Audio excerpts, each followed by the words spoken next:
Oh, hey. Oh, I'm so glad to see that you've got a cup of tea. Because Um, so that this is the harsh truth is that it's actually a decaf coffee. oh, do you know what? I'm gonna put my tea down. I'm gonna slap myself on the wrist because how rude of me to assume that you would just have a cup of tea. Oh no, like I am such a tea drinker, as like many of my friends will tell you. I'm such a like massive tea drinker. Love tea. But I was just like, "Do you know what? I just need a I don't know. I need a coffee, but I don't want to be up all night. So I'm just going to go with a decaf coffee, which usually I would be vehemently against. The amount of side glances when I used to work on a cafe, the amount of side glances I'd give like yummy mummies that would come in and be like, "Hi, can I have a decaf soy latte?" And I'm like, "Just have water, love. Just have water." But so I feel horrible, but I need it today. Oh, and they do say that coffee drinkers are more adventurous than tea drinkers, which I'm not going to disagree with, but I don't really like it because I like to see myself as adventurous, but I can't cope with coffee. I only use coffee for the Oh, slugs. So, but coffee chocolate creams are definitely my favourite chocolate creams. ooh, And why did they take them out of roses? I know, Because right? roses have quality streets. Or They took the coffee creams out. I know coffee and walnut cake as well. Coffee and walnut cake is gorgeous. I know. They Mm, took, yeah, they took those out. Hello, everybody. And they left more nuts in. I mean, mm. why would you leave more nuts in and take the coffee creams out? Anyway, Yeah, that's welcome another to Coffee Talk conversation. with CVIVArts. Today, I which of could the talk about the latte lack juice is of the coffee best? creams in the world for an hour. Don't you worry about that. Hello, everybody. Right, so you've got decaf coffee, I uh, do. and well, I've forgotten. I've got tea, decaf tea. I've got decaf tea because I've got to switch Great. at a certain time. I've got to switch from strong tea to decaf tea. So there you go. From a Jason King cup, bringing us strength. So I'll just have a little sip, then I'll put it down. Oh, and I always burn my throat at the beginning of the chats because I have a fear about running out of tea. So I make sure it's absolutely boiling hot. And then I drink it straight away instead of leaving it to cool. So I always start with a hot throat. Woo! Right. I used to work with a producer who was a absolute fiend for making a cup of tea, getting stuck into her emails, forgetting about the tea, making it cold, and then she'd always go for the microwave, and I'd be like, "No, no, I will make you a new one. I will make you a new one. Don't do that to yourself. No, no." And she was like, it's fine. I'll put it." I was like, "No, no. I am as a northerner, as a Yorkshireman, I am against this fundamentally, Oh, core of my really? being. You, Microwaving you, tea, you, you're against reheating hot drinks? uh, tea specifically, yes. I've like it's. I don't know if there's any science behind it. I'm just like, for me, I'm just like, oh yeah, the tannin oils and the heat of the caffeine and I'm like, but ultimately, I'm just like, no, no, I can't bring No, myself to okay. do it. Can't let That's other people do it. interesting. As long as it's Yorkshire tea, I could drink it from a puddle, love. I'm not. It don't Oh, matter I. whether it's cold. It's not a hot drink if it's gone cold, Chris says. Yeah, I don't like the idea of iced tea with that. Anyway, right, we are definitely going to topic, right? Resilience. Okay. The idea, resilience, to be able to meet challenge quickly and confidently. Mm. Now, there's many things that you could say about that, about whether it's a good thing or whether you feel like that's not such a good thing to have in your awareness all the time. We're going to be discussing this, and we will probably be touching on the world of theatre because that's the world in which you reside, which I'm very happy about. Do you want to start by telling the viewers what kind of worker you are in theatre? What kind of worker I am? Ooh, an interesting way to phrase the question. So hey, internet. I primarily I'm a director and a producer and an educator. So I direct shows, whether that is my own projects or projects that other people have brought me onto. I am a producer, so again, either my own projects or for other kinds of projects, and then educator, mostly lecturing at drama schools and universities. A lot of my lecturing, I've done lecturing in things like improv and movement, but the majority of my lecturing is professional preparation. So it's all that fun stuff around being an artist, like tax returns and funding applications, marketing, all those lovely tasty bits. The way I always think about artistic practice, and we can definitely come on to this later on, is it, there was like an old Harvard Business School article years ago about like the triangle of a good business, and a good business needs all three, which is the top one is performance. So it's doing the job. So if you're a chair maker, it's making the chair and knowing the difference between an Arabia chair and an Abercrombie chair, and like having good licensed chair makers with years of experience that know how to make a good chair. On the bottom two ends, you've got sales. So that's the person calling up saying, hey, do you want to buy some great chairs? Or the marketing team promoting your great chairs. And then on the other side is admin. So it is the making sure the risk assessments are up to date, making sure the finance is up to date, making sure everyone's paid on time, making sure that the business can run smoothly whilst the performers are performing and the salespeople are selling. And it's such a simple way of looking at arts practice in the same way of like, yes, we all want to be doing the performance thing all the time. But as you know, especially Carrie-Anne, in theatre, unless we've got a producer handling the admin for us or a marketeer handling the sales for us, we've got to do all three, which is fine when we're, you know, building wonderful companies like the Geckos and the Frantic Assemblies and the Pina Bausch's company, which name escapes me, but yeah. So yeah, that's my kind of, in terms of educating, that's my big thing of like trying to empower artists on these bottom two rings. Because great artists know how to make great work, and if they don't, they'll learn as they go and they'll learn from other people. But it's these bottom two rings that I'm, from an education perspective, really passionate about filling and making sure that artists feel empowered to do. And I've actually attended two of your workshops. I'm just thinking about the marketing one in particular. And what was very clear is that you are very thorough. You are very thorough about your output and what you tell people, and you're thorough about your interest in theatre as well. Otherwise, you wouldn't know so much information and be able to articulate it so well. I wrote pages when I did your workshop, and it was really helpful. Good. And it was helpful for my resilience, just coming back to when you've got to be a producer yourself, and you've got to do all the things that aren't necessarily why you went into theatre in the first place. You have to have resilience to do that. So being able to go into a workshop and ask questions was a tool for my resilience. So that was really great. Before we move on, can you just talk about the two, how would I phrase this? The two companies or projects that run those workshops? Because I know that... Go. Absolutely. So the workshops that you attended was with Jozara, which is my company that I formed. My stepdad comes from a commercial business background. I obviously come from an artsy background. And so I was quite lucky growing up in that my mum's an accountant. So where other artists got raised on painting and music, and I got raised on numbers and finance, which at the time, I remember when I was a kid, I was like, oh no, this is really boring. Like, I want to do what they're doing. That looks really cool. And it's only when I went through the training process that I then went, oh, well, yeah, that's a tax. Like, yeah, you file your expenses under and then, yeah, if you need to call HMRC, make sure you do this. And I realized that my mum kind of taught me a second language growing up without realizing. But again, I'm quite lucky in that regard. So the aim with Jozara is to, as we said before, like empower artists on those things and support them as well through those things, and go, you don't need to know all of this stuff. But if you have an awareness, and then you can, whether it's hire other people to support you in that, or bring a tribe together that can support you in that, you can put your focus where you want it to be, which is on this top of the triangle, the performance bit, and the making of the work and the doing of the work, whatever that work is to you. So that's Jozara. It's a membership organization. We're currently free. We've been free for the entire pandemic. We were going to launch just before the pandemic, and then pandemic happened. So now we're still free. It's zero.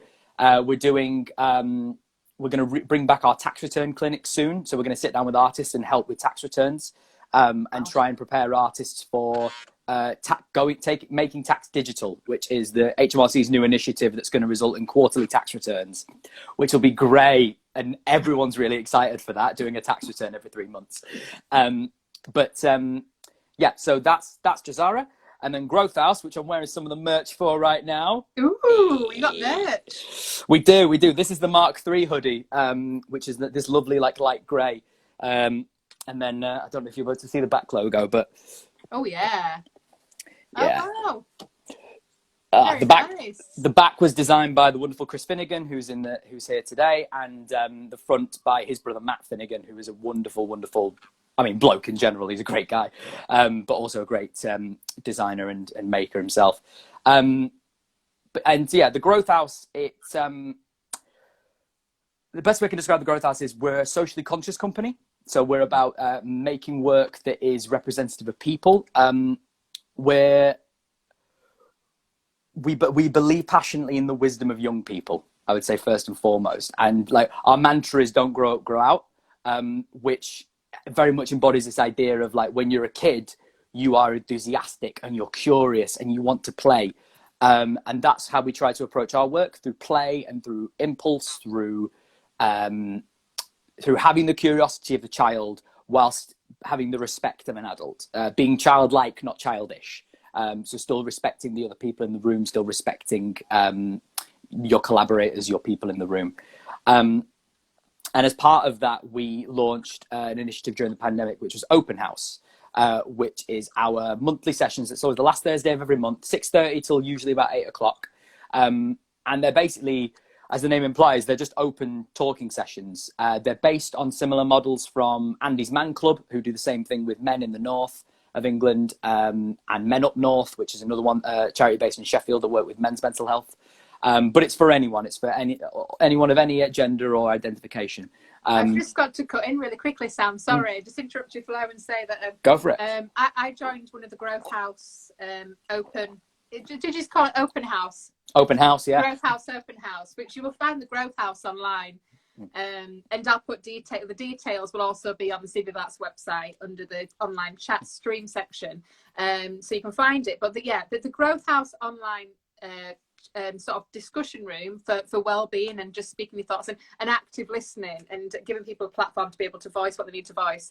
When I joined, oh gosh, it was so just the point where I needed to talk to somebody, and I was a bit like, well, feeling completely isolated in my role, and to be able to go on and just say something, and then you all wanted to kind of sort of, after I'd finished speaking, answer to say it's okay, these things happen, and give me a bit of advice. And oh yeah, that was amazing. And it comes to this idea again about work jobs in theatre being isolating, or not just in theatre but in art.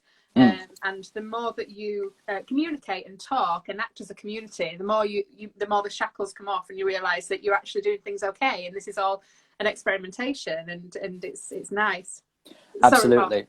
No, yeah, and like one thing that we say in the start of the open house sessions is to mind your ego, because sometimes people just want to say, I'm having this big issue, but they don't want you to come in and be like, well, I've got the solution, you need to try this. Sometimes people just want to say, this is how I feel, and for other people to recognize it. And so sometimes, yeah, as with your situation, you were very honest and vulnerable with us, which we really appreciated. And then you actively said, help me here, and we were happy to help. Similarly, some people come and they go, I just want to talk at you, I don't really want anyone to respond. And we go, that's absolutely fine as well, because sometimes we need that. It's obviously worth saying that no one in the team is a licensed mental health professional, but we have all done mental health first aid training. So we are all trained on how to handle situations should it trigger anything too strong. We have precautions in place in case of that. But if people come expecting a licensed therapist who can then prescribe them 10 milligrams of X drug, that's not going to happen in these sessions. But they are more of, again, a talking group to feel less alone, like you were saying before, just to feel less isolated, or less like you're the first and only person to experience these negative feelings, and that's because you are bad at what you do. When actually going, we've all experienced this, some of us are still experiencing this, and feel a little bit less lonely, which after the last year, I think we could all do with feeling a bit less lonely. Definitely. And that idea of normalizing your experiences helps you to have the resilience and face things quickly and confidently. So coming back to resilience, because you do so many different things in the world of theatre, producer, facilitator, director, improviser, well, all these different areas. There are so many different ways of approaching resilience in this conversation. I'm going to start it off, and I'm going to briefly give you an example, and I'm going to throw you the floor. I'm going to ask if we can start with the resilience needed in the position of being a facilitator or a director. And just to give you a very brief example, that I struggle in all the different areas that I have to be resilient, this is the one I struggle in most. If, for example, I haven't got time to prepare properly for a specific exercise, and that then means that one of my actors is confused or I'm not articulating it properly and it affects the workshop, I cannot honestly live it down. I've thought of ways of dealing with this, and I've thought, what I really need to do is watch myself on video making that mess up and then meditate on it and say, this happens, it's okay. But I can't face watching myself on video, and I can't face it, which shows that I'm not resilient. So I guess what I want to throw over to you is that, do you recognise these areas that you need to be resilient in as a facilitator and a director? And what do you suggest? What has sort of worked for you? What do you feel about it? So resilience as a director is a very interesting one, because it's a very isolating role. And I think whilst in theatre making, we're moving more in the direction of collaboratively minded work and working with the team, and the director taking more of a facilitator kind of role. Obviously, it differs depending on what your practice is and what kind of work you want to make. But generally speaking, we're kind of having this cultural shift. But I feel like we're still restricted by the auteur directors and the legacy that they left behind of, I'm the director, I'm the mastermind, I'm sailing the ship, I'm guiding the ship and telling you where we're going. Yeah. And that's why some actors, some collaborators expect that. They go into rooms and they expect you to know everything, know every answer, and expect you to already have the plan 5 steps in advance. Maybe you are the kind of director that does that. I'm certainly not. I'm a devising collaborative director. If I have a script, I'm usually going to like tear it apart and rebuild it with the team on the ground. I suppose things that have helped me in the past. So I have a long-standing relationship with an amazing stage manager called James Francis, not James Francis, sorry. James, sorry, I've completely sidestepped his name. James, lovely James. So James and I have worked on and off for a few years, and a few years ago, he introduced me to mental health risk assessments. Just like a classic risk assessment, but he was like, do it for your mental health as well, and yours and the whole team. And I did it as part of a performance project I was doing at the time. I was every year I direct actors for Boomtown Festival, or I did before pandemic. It was that year was my biggest team. It was 44 of us. So I sent an email out to everyone before we got on site and said, we're about to go into a festival environment. It's very chaotic. It's very non-stop. Whether you have a diagnosed mental health condition or an undiagnosed condition, but you know that you have certain triggers, send them to me confidentially. And we basically prepped a mental health first aid kit for our team. Okay. So one person in our team said, I sometimes have anxiety attacks. When I do, I need a cup of green tea and to be on my own. Yeah. So we brought a box of green tea bags, and we erected just a little side tent around the corner so that if her or anyone else needed to, they could go and just be for a little bit. Similarly, someone else said, sometimes I have a history of depression. Mm-hmm. If I have a bad night's sleep, or if I have anything like this happen, I need to be in a dark space and do X, Y, Z. So, and we prepare for those contingencies of, right, if we need to lose an actor because they are having a situation, we can handle that and we can readjust around that. But it also forced me as a director to go, actually, what do I need? So I don't have any diagnosed mental health conditions. However, like everyone else, I'm a human being. I need my 8 hours. Like, I'm terrible at not sleeping. It's why I'm terrible for festivals. Or I need, there's certain things that I need in order to be at my best. So putting them on that risk assessment and then basically turning to my stage manager, Adam, and saying, right, I need you to back me up. If this happens to me, if this happens to them, I'll take over. If this happens to me, you need to take me off. So just to quickly sort of catch up on this, this strategic preparation and planning that's put in place, this mental health, this risk assessment for mental health needs is the thing that allows you in the space when you're working to address things quickly and confidently, because you're not thrown into a situation that you're not prepared for. So that helps with resilience massively. So it's a thing about preparation for resilience. Yeah, it also gives you that crutch. Like it's So one person reported a diagnosed mental health condition they had to us.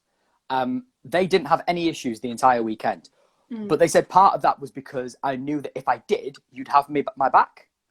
And so part of it is literally just having it all open out in the air and open, having everyone on the same page.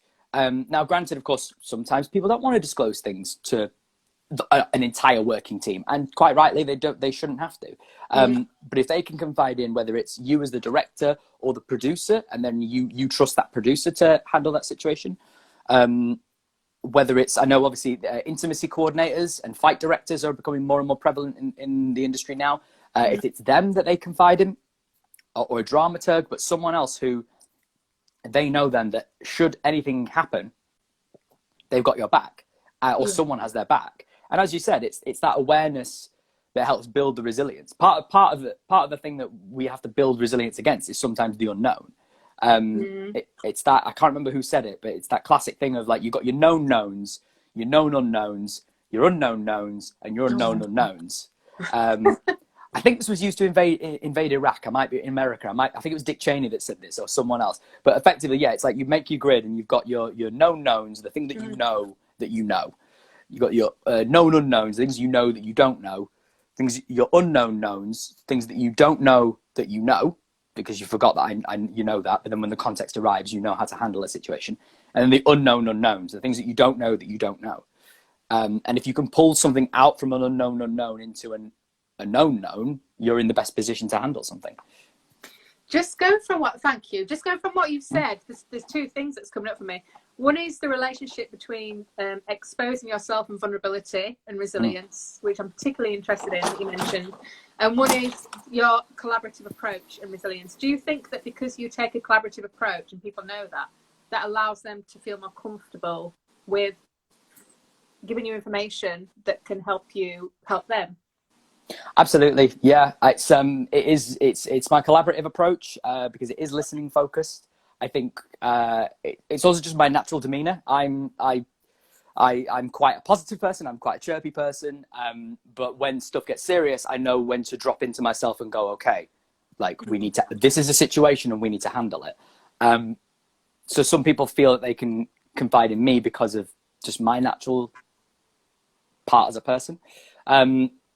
Similarly, I've met directors who are the complete opposite of me in terms of personality, still have very collaboratively focused, but they're very different to me in terms of personality. And for some of them, arguably, some performers even can confide in them more because they kind of exude a sense of strength and stability. Okay. Because maybe they're calmer, maybe they're a bit more seriously minded, and so some people feel like they can confide in those people. But yeah, earmarking someone. That's why I think everyone in our industry should do mental health risk assessment, mental health first aid training, because it opens your mind to a language of how to communicate this as well. Okay. And it's finding the right language, because as much as we're all like, we're theatre people, we're all lovey darlings, and we're all, we're happy to talk about emotions and things like that. There are still some people, quite rightly, who are just like, this is work. I'm not here to pour out my heart to you. I'm just here to do my hours and then go home and do my job, which is absolutely fair enough. So finding the right language approach. I've not even heard of that, to be honest, which is, I don't know, maybe I feel a little bit, not that embarrassment is a bad thing. I'm embracing the idea of embarrassment at the moment. My next workshop. Oh, yeah. But yeah, I've not even heard of that. So there you go. That's definitely something that I'm going to look into. And absolutely. With something that wouldn't be a waste at all. Just before we leave this idea of a collaborative approach, and this may be a misconception that I've got, but I found that I need to be much more resilient in a collaborative approach, because maybe as a director you leave yourself in a situation where you're working with your team and you've got to improvise more yourself and kind of filter things out more very, very quickly. And because you're learning at the same pace of them, you haven't scripted it, so you can't articulate it straight away. Do you find that there's a certain resilience needed in a collaborative approach with the people that you're working with that's different from when you're just delivering something that's prepared all the way through? Yes. Yes, but it's in the resilience of staying firm, for me, part of it is, and this is something that I still struggle with, but it's having the confidence to go, I don't know how to fix this, or I don't actually know what to do now, and kind of throwing it out to the floor and going, give me something and I will rejig it and I will make it work, because I know I can have this outside perspective and I can rejig this. But sometimes being vulnerable enough to go, I don't know, guys, we've got to this point. I don't actually know what to do now. Does anyone have any ideas? What would anyone recommend? And I think part of that resilience as well comes from, Philosophy Tube calls it the notes that aren't played. It's the notes in between. If resilience is the notes, the bum, bum, bum, bum, and it's you sticking to bum, bum, bum, bum. There's also those gaps in between the notes, the bum, bum. And so 9 times out of 10, it's literally going, I don't know what to do now. So let's have 5 minutes. Or let's just leave the room. Or let's look at another piece of art and let that inspire us. Let me put on some music and just see what comes from that. I think resilience as a term is a particularly in like the kind of productivity business end of YouTube and Clubhouse, has a reputation of being about just keep going no matter what. Hustle culture, keep going. You'll be like the Duracell bunny and don't stop. When actually part of resilience is knowing when to stop, when to have your rest, whether that is a quick break so that you can keep going, or whether that is right, I'm gonna have the day off now. And it's so I think part of that is in a devising process especially, it's pushing through, but also knowing when to go, right, we need to stop, because if we keep going, I'm gonna kill someone or someone's gonna kill me. And that takes the confidence. That definitely takes the confidence to be able to, which I don't think I found yet. I've not found it. I'm not quite sure about something, and I'm sorry if I've got this wrong, and let me rethink. Let me just refocus us. But then I'll feel bad about that afterwards. But this idea of just stopping and taking breaks, I think it sounds fantastic, and it's definitely, it definitely requires confidence. And maybe those bits in between that are not the notes that are expected that you hit on time, otherwise everything goes wrong, those strong notes, but those little drops in between, maybe drop into those notes between makes you a full-rounded, more competent person. I don't know, maybe I'm misunderstanding what you're saying. You're absolutely right. Again, I think part of it is the legacy we've inherited from scripted, in the devised world anyway. It's partly the legacy we've inherited from scripted theatre, which is if we are dedicating the first 3 hours of our day to scene 3, we can't stop until we finish scene 3. Yeah. Whereas instead going, right, if we're working on movement piece 2, if we've hit a roadblock, we don't have to, like, yes, we've got 1 hour left of this part of the day, but we don't have to keep going just for the sake of keeping going. Actually, it'd be better if we take a break, spend the last hour on revisiting something maybe from earlier in the day, or just touching on something new that we're going to fully explore the following day. And then coming back to this, whether we've had a bit more time to think about it, whether we have having a bit of a chance to take a break back. And I talk about it like it's the easiest thing in the world, and like I do it all the time. I do not. I've had many times where I've been like, I don't know what to do, and I don't want to say it. I don't want to say I don't know what to do.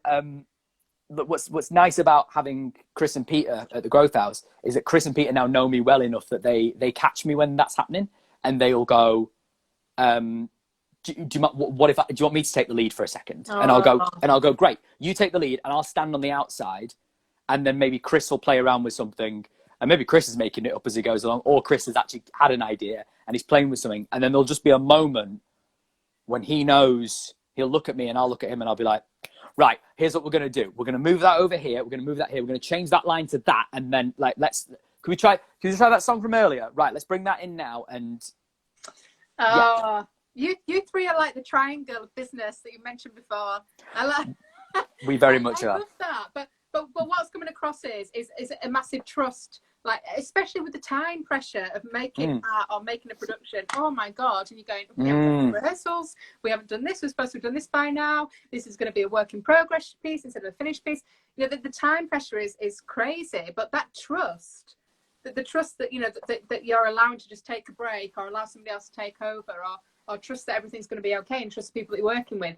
It's beautiful because it does ebb and flow. It's creativity. Absolutely. Maybe there is like an hour where people are just reflecting, and you feel like an hour's passed, but then maybe there's an hour where you go boom, boom, boom, boom, boom, and actually all these, you get it all done. Yeah. There's I mean, we've all heard some story of, like, ex-writer that, what's it, Murakami, he famously gets up at 4 a.m. every morning, goes for a 2K run, then sits and writes for 5 hours, then reads a book for the rest of the day, makes dinner and goes to bed. And that's Murakami's writing schedule. And yeah, wow. Murakami knows himself well enough that he knows that's what I have to do to get the best out of myself. But similarly, whether it's just a lack of introspection, or just it depends what day of the month it is. I'm definitely more creative in summer and spring than I am in autumn and winter. It's something I've noticed about myself in recent years. Like, part of it is knowing yourself, and part of it is also just there is no formula for creativity. It happens sometimes. But that's like one thing I say to my students is, when you graduate, find your tribe. And don't worry, you will find your tribe. I was quite lucky in that when I graduated, I was one of the few that didn't, like, all of my year were like, I'm going to do kids theatre, I'm going to do physical theatre. I was like, I don't know. But I was quite lucky in that I picked up an immersive theatre job for Boomtown as a performer before becoming a director.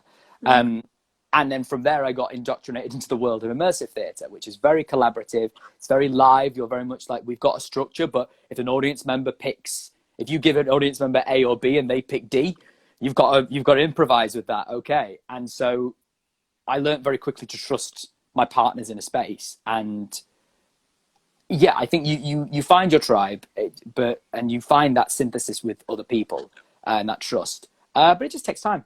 And it also... I wish I'd sorry, go on. I interrupted. No. It was like, because I was saying, that also creates one of the bigger issues in our industry, which is that we all keep hiring our friends for work rather than trying to, because we go, I trust this person to have my back. I trust this actor, this dancer, this choreographer, this movement director, intimacy coordinator, whomever they are. I trust that they've got my back. But then that actually stops us sometimes and is a detriment to the work, because sometimes you do need a firecracker in there. It's why I really like when I'm teaching my sessions, I teach a money session, and every year, like clockwork, there's always one student that tries to be like, what if you did this, this, this? And I'd be like, you could do that. You'd go to jail for tax fraud, but you could do that. And they try and beat the system every year. But I love it, because I'm like, you're keeping me on my toes, where I'm not just recycling the same stuff. And similarly, as a director, I'm not just doing the same exercises that I know will work, or I'm not just putting on the same music for improv that I know gets to people. Instead, I've got people who are willing to push back on me and are forcing me to be more creative. And forcing you to learn to be more resilient as well, because if you're not doing something that you haven't done before, then probably you're learning about it as you do it, and you're not going to get the vision exactly right first time, and then you have to live with that. But then you become more of you become a developed practitioner. It sounded before, Sam, when you were talking, that there was some negativity bubbling up around resilience and the term resilient. I know people that I've spoken to before have said that they've even taken the view that actually it's not good to be conscious of resilient and say, I'm going to try these resilient methods to be resilient.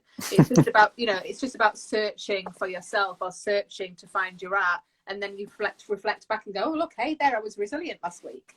But some people believe that actually it's good to go, oh, this is a really good method to be resilient. Practicing self-forgiveness, or this is, do you think it's good to be conscious of resilience and to be consciously practicing resilience? Do you like the definition of it? I sometimes, my reaction to the term resilience changes sometimes daily. Because on the one hand, of course you need to be resilient. Like, we're in an industry that is full of rejection, is full of people telling you no, is full of people telling you, oh, do you not know that? Or, oh, have you not read this thing? Have you not seen this thing? Like, you need to, or as you said, sometimes you go into a rehearsal room and you're ready to take on the world, and within an hour, you're down to the very, very bottom of the pit. So of course you need to be resilient.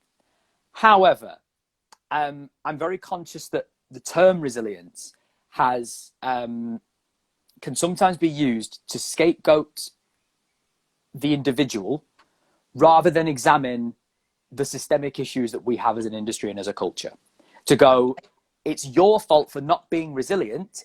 It's not the fact that we're underpaying you, or that this commission is cheap, or that we have not provided the adequate health and safety, or that this isn't, we created a space that isn't safe for ethnic minorities or people of different sexualities, genders, class backgrounds. It's your fault for not being resilient. And I hate that, because it stops us from actually examining our larger socio-political structures and going, how can we make this better? What do we have to take down to rebuild here?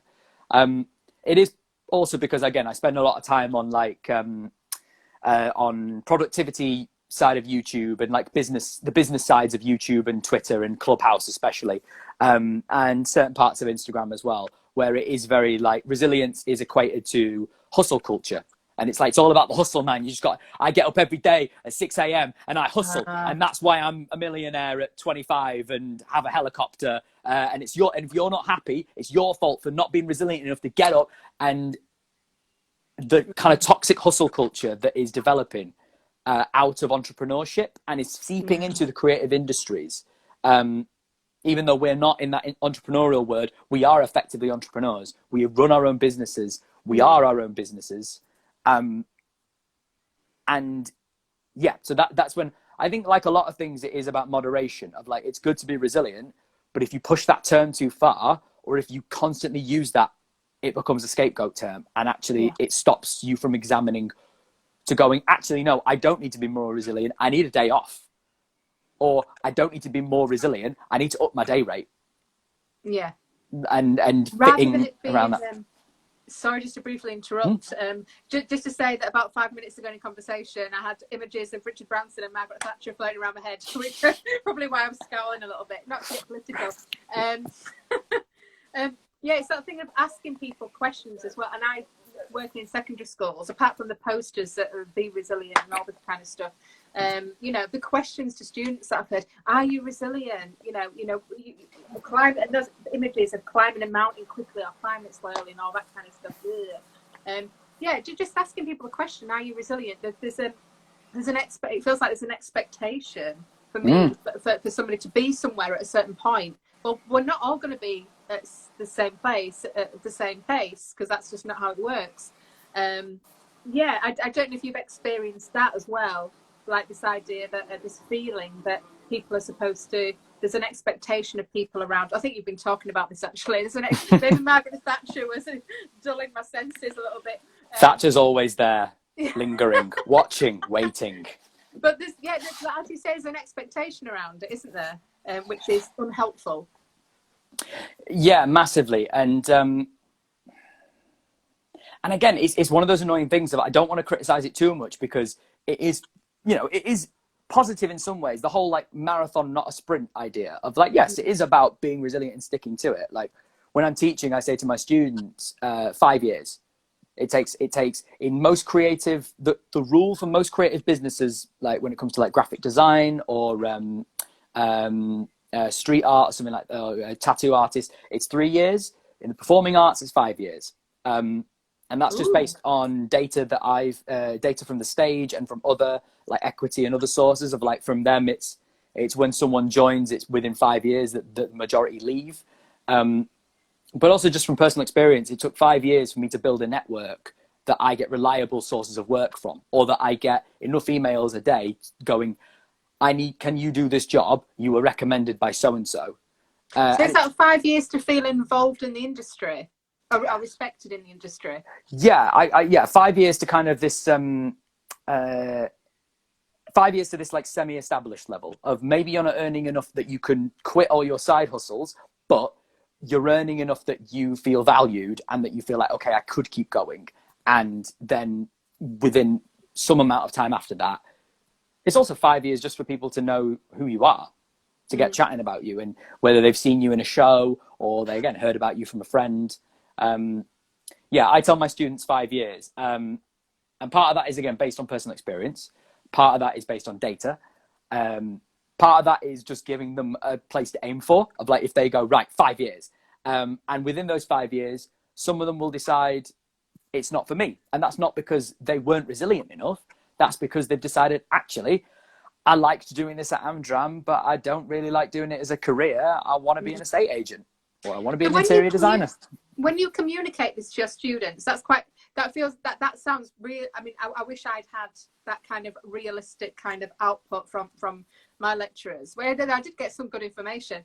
But when you say that to your students, do you bring in resilience then? Do you say, wait in 5 years? Because it sounds quite daunting for somebody to want something so much, especially, you know, being taught and trained by you. I imagine they all want to run into it straight away, start their own theatre companies, that kind of thing. And then you say, well, it might take 5 years. Do you say this is what to expect in those 5 years? Yeah, I don't use the word resilience, but I basically do. I basically talk about resilience without just using the word resilience. Whether it is, I'm a big fan of triangles. Whether it's linking back to the triangle I mentioned earlier, so performance, sales, and admin to run a successful company. Whether it is should I work with you triangle, which is the job pays well, I'll get pay people, and like theme or idea. So is the pay good? Do I get to work with new people or people that I could learn a lot from? Is the idea something that excites me? And I say to them, if a job's 2 out of 3, consider taking it. If it's 3 out of 3, take the goddamn job. Like, imagine getting paid with a theme you really enjoy and you get to work with amazing people. But I say to them, if it's 2 out of 3, you'll have a good time and you'll get something from it. If it's 1 out of 3, you're not going to be able to stick it out. Or if you do, a piece of you is going to die on that process. And I've seen it time and time again, of whether it's from myself or from people close to me, or even from students who take on jobs and because they just want to take on every opportunity, because the drama school narrative was say yes to everything, work out how to do it later. Yes, say yes, you can play a guitar. Told. Yeah, and don't get me wrong, it's a great mantra. It was a great mantra back in the 70s, 80s, and 90s. That doesn't work as well now. We've got faster turnaround times, so I can't book a job and then learn how to play a guitar over 6 months. We've got faster turnaround times now. Yes, we have more resources for learning, but again, if it's a project that either doesn't stir me emotionally because of the themes and ideas behind it, if it ain't paying me well, where I can take time off my side hustle, so I'm going from rehearsals to my bar job, then that's going to kill me inside. And if I'm not working with good people or people that excite me or people I can learn from, then yeah, what am I getting from this job and how can I stick it out? That triangle sounds like good self-management. So from what I'm getting from you is, for example, you've got the top of the triangle that might be like, does it pay well? And then you've got this side that is, are you working with people that you respect? And then maybe you've got the bottom here. Is it the style of theatre that excites you? If it's just the money thing, then maybe you're getting paid well, but then you've got the stress of trying to build relationships with people that where you don't chime well, or there are conflicts, or maybe it's a style of theatre that you've got to research and you haven't got the time. So yeah, that sounds like a good self-management. So it sounds self-management, I suppose, and looking after yourself is something really important, especially if we don't have this, apart from, you know, people like you who are doing it, but we don't really have the support structures in place, you know, for people who are in isolating roles, like you've mentioned, directors, producers, facilitators, which, as you've said, is a systemic issue. So I know that you've mentioned before that you do breathing for self-management and being resilience. Is there any other sort of other tips that you have for managing the self in all these kind of challenging projects or encounters? So yeah, Peter, who runs the Growth House with me, he's a breath coach. So I was having sleeping problems last year. He took me for 4 sessions, taught me some breathing techniques, which were great for my sleep, but it turns out were also really good when I felt overwhelmed. So part of it is that. And now I start every morning and I check my breathing. I cover one nostril and then cover the other nostril. And that's to see where I am in my sympathetic and parasympathetic nervous system. So if I've woken up in a morning and I'm like, right, I'm in a very like emotional place today, So I just need to be aware of that for how I approach whether it's my first job of the day or my first task of the day. Or I'm my parasympathetic, and I'm ready, I'm alert, I'm awake, I'm in my conscious brain, and therefore ready to do whether it's like a risk assessment or a bit of admin or a bit of emails or some social media. So yeah, partly is that, which I'm not going to talk too much about because I'm not a breath coach. But Peter is on Instagram as well. I think he's at Peter Yoga. But yeah, Peter is great for that, and he does breath coaching one-on-one and group sessions as well. And they've been brilliant. Not for everyone, but again, nothing is. So partly that. Imposter syndrome is a big one for lots of people, and I think imposter syndrome comes to resilience. The best thing I did, which was advised to me by a mental health professional, was someone we were interviewing for a project, was I gave my imposter syndrome a name, and I drew him. His name is Tim, because I've never met a Tim that I've got on with. No disrespect to Tims. I'm sure there are some lovely Tims out there. If anyone's watching who's a Tim, I'm sure you're great. But just every Tim I've met, I've not got on with. We've always conflicted. So I drew Tim, and I gave him a name. And by personifying him, it took imposter syndrome from being this nebulous feeling and this very out of conceptual into something a bit more tangible. So if I wake up in the morning and I know Tim's in the room, and I'll give him a polite nod, I'm not going to ignore him. I'll be like, "All right, Tim." But I'm going to crack on with my day, and I'm going to be aware that Tim's there. So maybe I'll be a bit slower today. Maybe I will need a hug from my friend when I see him later. Maybe I'll need, maybe I'll treat myself and get, an extra large latte with a little bit of caramel in there. Like, give myself those little treats that will, because I know Tim is in the room. Sidebar, I did this with my friend Adam, who's a producer. He called his Greg. And now whenever we're either of us having bad imposter syndrome, we'll call the other one, and like I'll be like, I want to talk to you, but Tim's here, and then he'll be like, okay, do you want me to ask Greg to take Tim to the pub? Yeah, can you?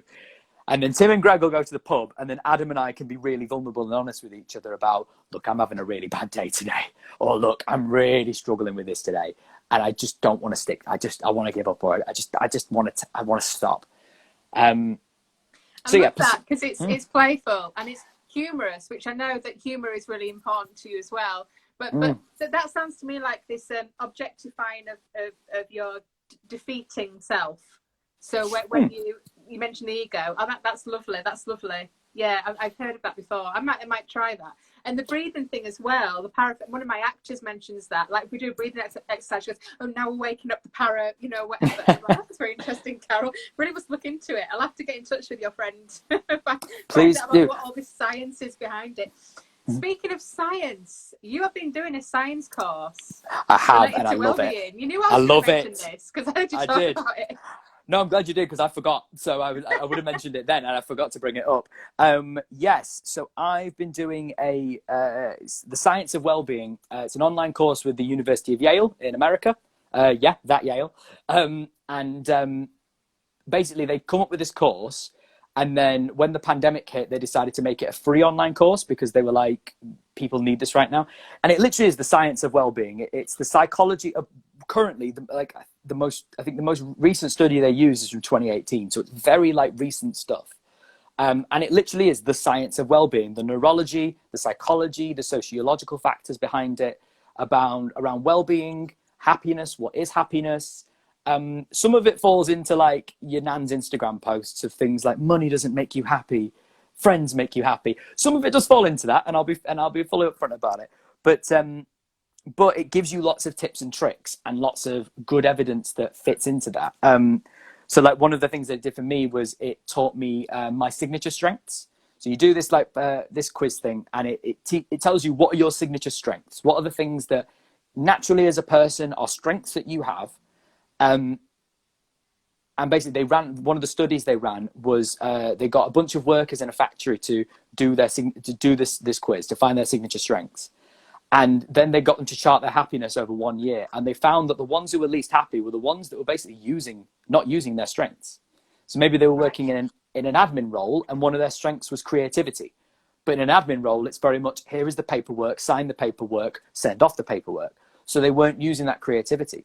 And then that allowed the managers to go, right, okay, so I'll give Deborah a kind of creative side task to do that will benefit the company and that will make her feel more centered in her well-being. It's also useful, just any kind of self-introspection is useful, just for then you to know, right, these are my strengths. I know what my weaknesses are.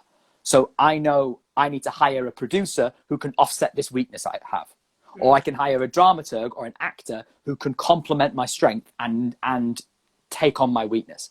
So my signature strengths, according to what they did, top one is kindness.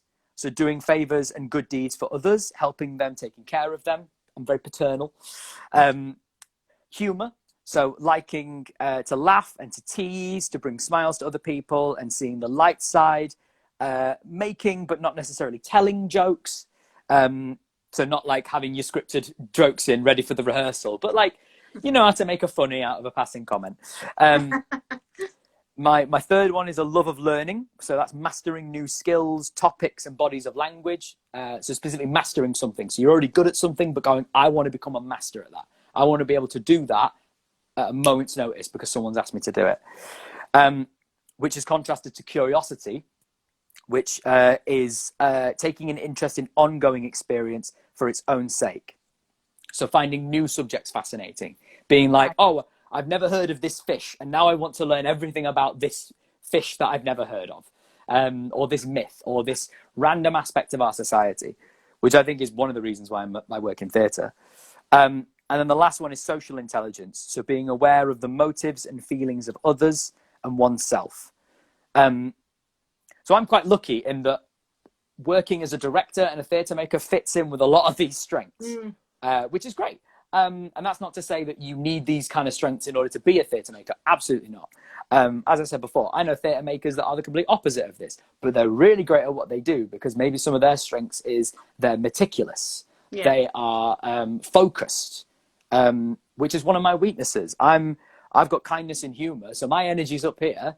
And sometimes I struggle to just give me a single task and I'll do it. And I struggle sometimes to have that focus. So I try and get a producer who's good at going, Sam, and I'll go, yep. Or having actors that I know are going to call me out and go, but why? But why am I doing this? Or what's going on with here? And I'll go, great question. The reason is da-da-da-da-da. And it forces me to zoom in.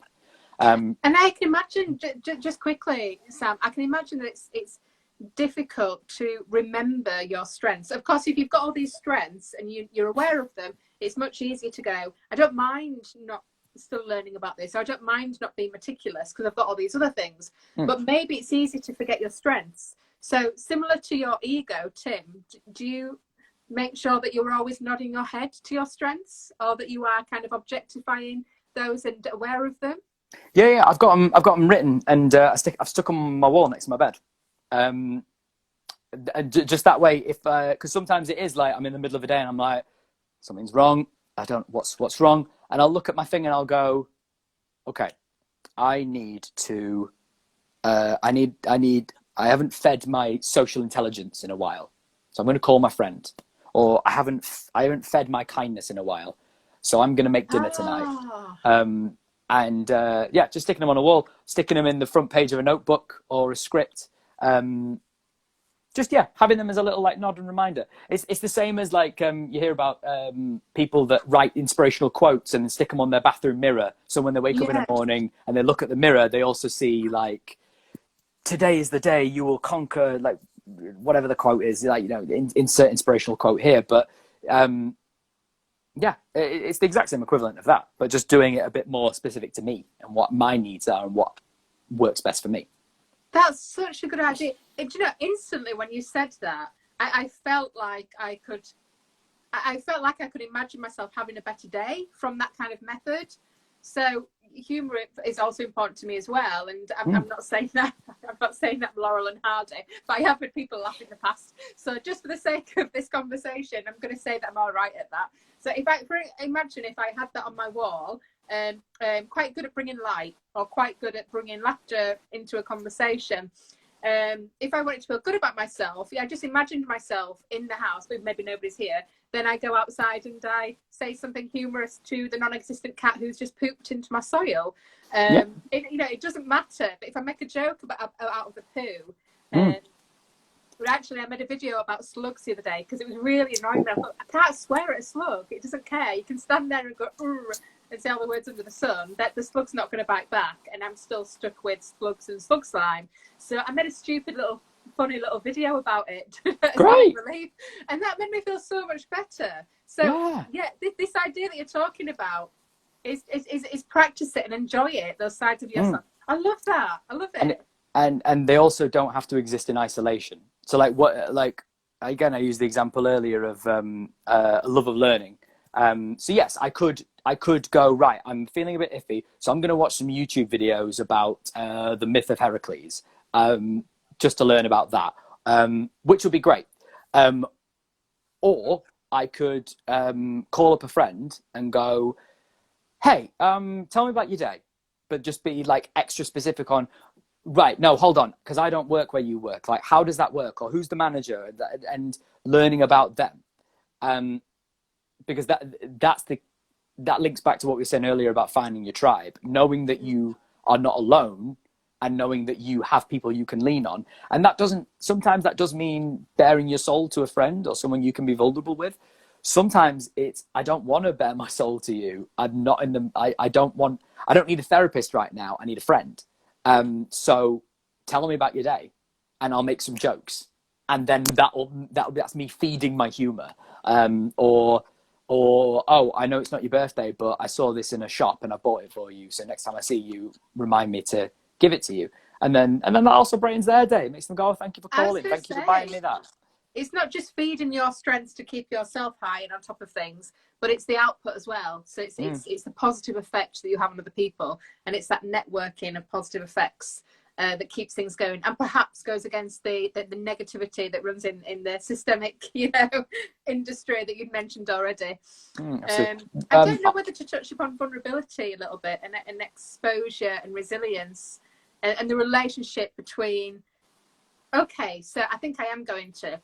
So, just because I'm curious, Sam, I'm going to put you on the spot now. Have you done drama exercises with your students or the adults that you work with, which have intentionally asked your adults to leave themselves exposed or vulnerable in an exercise, which requires them to be resilient quickly in that moment, or otherwise, they have to pull themselves out of the exercise?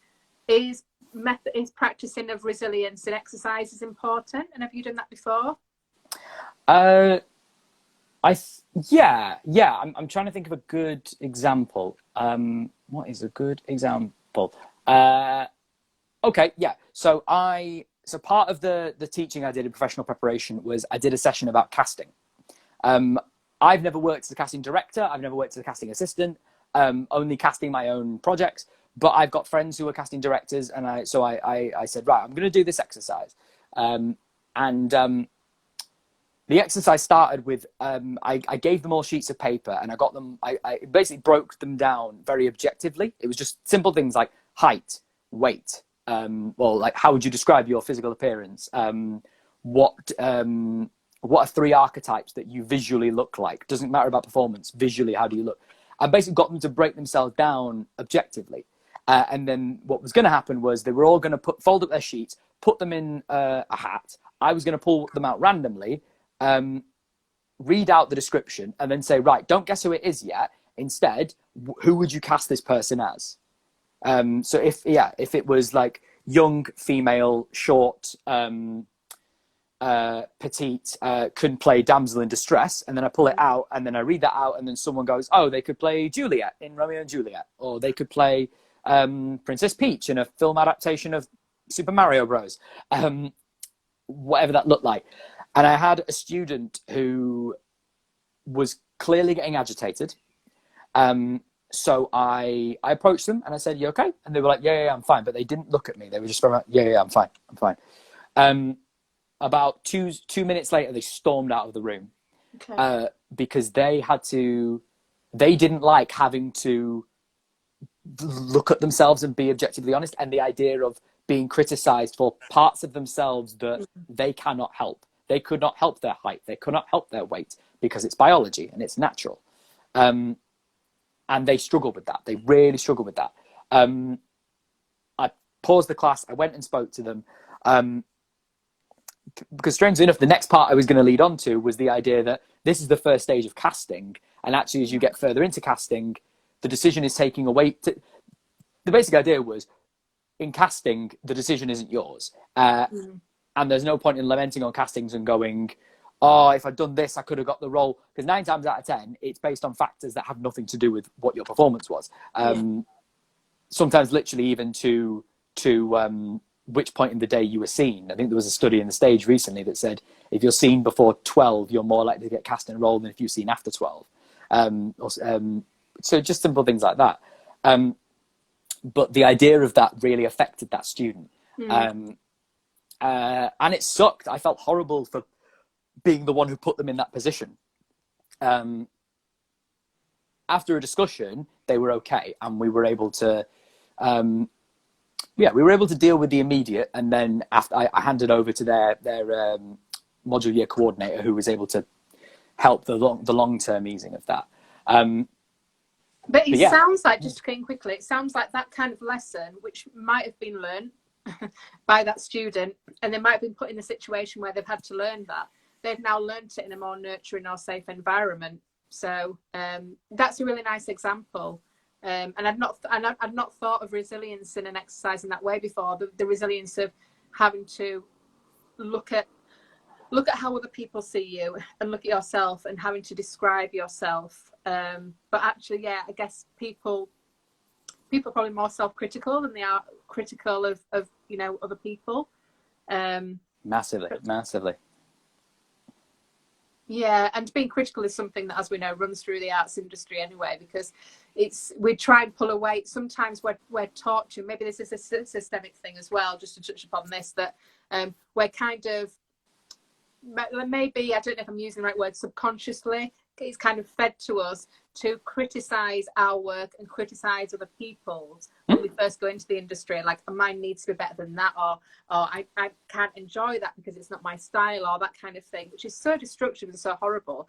And trying to replace that now with this idea of, which you've spoken about, and you're one of the gurus in this, this idea of sort of like not comparing, and compassion, and community, and building each other up, rather than this thing of sort of criticizing. Because I went through theatre and we were taught, have your critical voice and your performative voice, and I can't quite remember. I think maybe it was like, I can't remember what the third voice was, but I know that the critical voice was part of the training. It's like, are you using your critical voice now, or are you using this?